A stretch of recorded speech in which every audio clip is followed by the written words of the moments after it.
नमस्कार साथियों। जीएस सबके ऑनलाइन प्लेटफॉर्म पे आप सभी का स्वागत है। आज एक महत्वपूर्ण सूचना देने वाले हैं 70वीं बीपीएससी से रिलेटेड। ऐसा भी कह सकते हैं फाइनली वेट इज ओवर। काफ़ी लंबे इंतज़ार के बाद अब आपका रिजल्ट आने वाला है, ठीक है ना।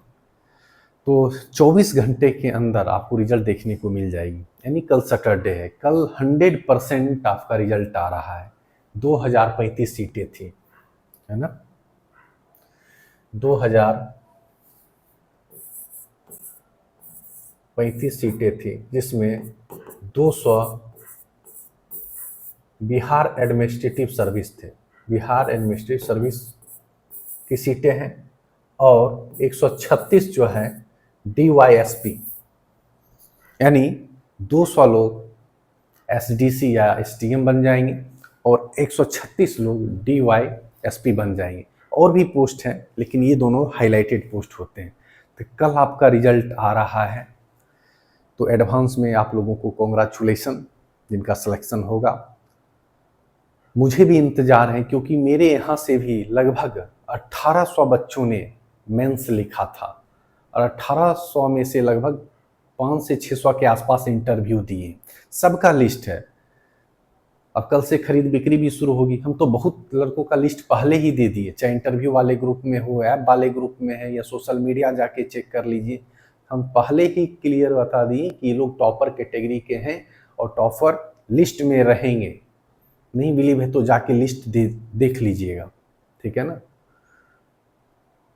हिम्मत होनी चाहिए पहले बताने की, ठीक है। बाद में तो कहीं से भी बच्चे पकड़ लाते हैं, वो भी मुझे भी पता है। तो पहले आप नाम बता दीजिए ना कि इसका लिस्ट में नाम आएगा, ठीक है। क्योंकि हमें पता है, हम इंटरव्यू के आधार पे नहीं बोले, उनके मेंस की कॉपी के आधार पे बोला गया है कि हाँ भैया इनका रिजल्ट होगा। क्योंकि कॉपी देखे हैं, GS1 GS2 ऐसे और इंटरव्यू में कैसा परफॉर्मेंस रहा है, सबकी लिस्ट दिए हुए हैं, ठीक है। और कल रिजल्ट आ जाएगा तो पता भी चल जाएगा। सोशल मीडिया पे तो बहुत पहले ही कुछ लोगों का डाल दिए हैं और लिख भी दिए कि इनका रिजल्ट 100% कन्फर्म है और 100% आएगा, ये गारंटी के साथ अभी भी बोल रहे हैं, ठीक है। कल वेट कर लीजिए, सैटरडे कल इवनिंग तक आपका रिजल्ट आ जाएगा। और रिजल्ट के बाद, है ना, जिन बच्चों का रिजल्ट आएगा मिलेंगे। और ठीक है, ऐसा नहीं है कि, ऐसा तो है कि 2035 सीटें हैं तो बहुत सारे बच्चे का रिजल्ट नहीं भी होगा, है ना। ये भी सत्य है। ऐसा नहीं है कि जितने इंटरव्यू दिए उतना रिजल्ट आ जाएगा। तो जिनका नहीं भी आएगा तो हताश उदास होने की बात नहीं है।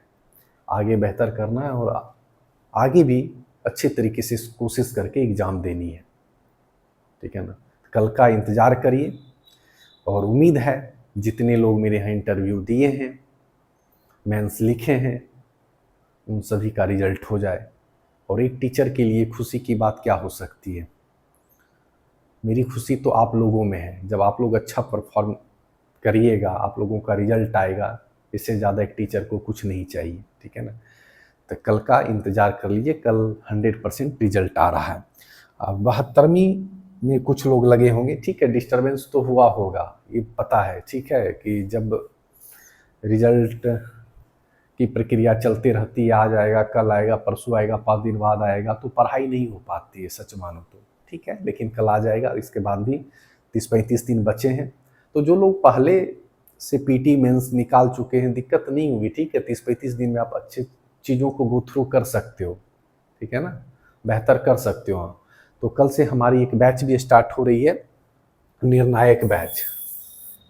ऐप पे जाइएगा, निर्णायक बैच का एक फोल्डर बना होगा, उसमें 100 टॉपिक्स लिस्ट किए गए और ऐसे ही 100 टॉपिक्स हैं कि 1 टॉपिक इक्वल टू 1 क्वेश्चन कह सकते हो आप पहले टॉपिक देखो।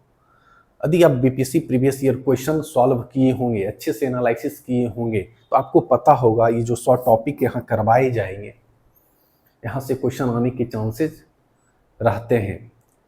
पहले आपको टॉपिक देंगे, फिर उससे रिलेटेड किस तरीके से पढ़ना है वो गाइड कर देंगे, फिर उसके नोट्स देंगे, फिर अगले दिन उसी टॉपिक से रिलेटेड टेस्ट लिए जाएंगे।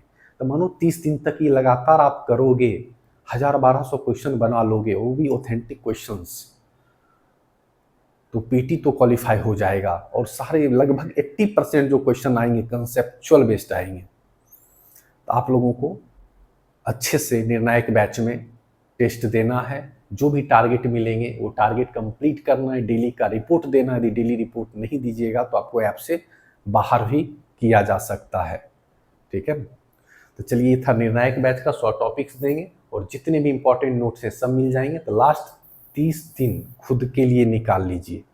लास्ट 30 दिन खुद के लिए यदि मेहनत कर लीजिएगा तो यकीन मानिए कि आपका पीटी क्वालिफाई हो जाएगा, ठीक है ना। हम हमेशा कहते हैं ना कि पीटी मास्टर नहीं बनना है, लेकिन इतना पढ़ना है कि पीटी कट ऑफ जो भी रहे वो क्वालिफाई हो जाए। बहुत लोग पूरा ज्ञानी बनने लगते हैं। ह्यूमैनिटी का सब्जेक्ट देखोगे ना तो पढ़ने के लिए अथाह सागर है, बहुत कुछ है पढ़ने के लिए। क्या छोड़ना है वो इम्पॉर्टेंट है। यदि सब कुछ पढ़ने लग जाओगे तो आपका एग्ज़ाम नहीं निकलेगा, भले ज्ञान हासिल कर लोगे, उस सब्जेक्ट पे पीएचडी कर लोगे। तो हर सब्जेक्ट के ऊपर पीएचडी नहीं करना है। कोर सब्जेक्ट देखिए, कहाँ से मार्क्स गेन कर सकते हैं वो देखिए। कि 3-4 सब्जेक्ट है ना, जैसे modern history, science, Bihar special, current affairs, ये चारों पे यदि अच्छी पकड़ है तो प्री आपका नहीं रुकेगा। तो अच्छे तरीके से पढ़ना है, पीटी मास्टर नहीं बनना है।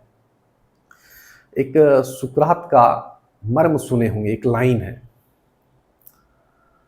मैं ज्ञानी उस अर्थ में नहीं हूँ कि मैं यह जानता कि मैं कुछ नहीं जानता।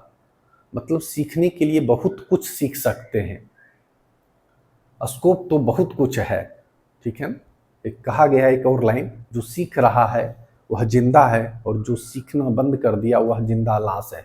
तो सीखने का स्कोप बहुत कुछ है, लेकिन आपको ये पता होना चाहिए कि हमें क्या चीज़ पढ़ना है, क्या छोड़ना है। सबके पीछे हमें नहीं भागना है। नहीं तो ह्यूमैनिटी के गहराई में जितना आप जाइएगा आप पढ़ते रह जाइएगा, उसका कोई अंत नहीं है। एग्ज़ाम क्वालिफाई करने के बाद आप और डीपली पढ़ते जाइए। फिलहाल एग्ज़ाम ओरिएंटेड पढ़ाई करिए, बी सेलेक्टिव, ठीक। Thank you.